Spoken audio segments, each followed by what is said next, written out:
రాష్ట్రంలో కురుస్తున్న భారీ వర్షాలపై దుబాయ్ నుంచి అధికారులతో ముఖ్యమంత్రి చంద్రబాబు మరోమారు టెలికాన్ఫరెన్స్ నిర్వహించారు. తీసుకోవాల్సిన చర్యలపై మంత్రులు, సీఎస్, జిల్లా కలెక్టర్లు, ఎస్పీలతో ముఖ్యమంత్రి మాట్లాడారు.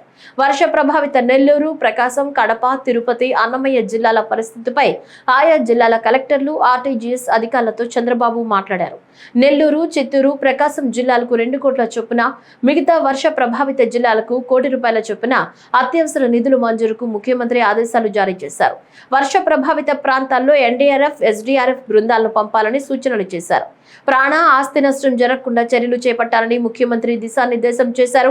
Revenue, disaster, police, irrigation, municipal, ఆర్&బి, విద్యుత్ శాఖలు అప్రమత్తంగా ఉండాలని సూచించారు. లోతట్టు ప్రాంతాల్లోని వారిని సురక్షిత ప్రాంతాలకు తరలించాలని సూచనలు చేశారు. రిలీఫ్ కేంద్రాల్లో బాధితులకు నాణ్యమైన ఆహారం, పిల్లలకు పాలు అందించాలని పేర్కొన్నారు.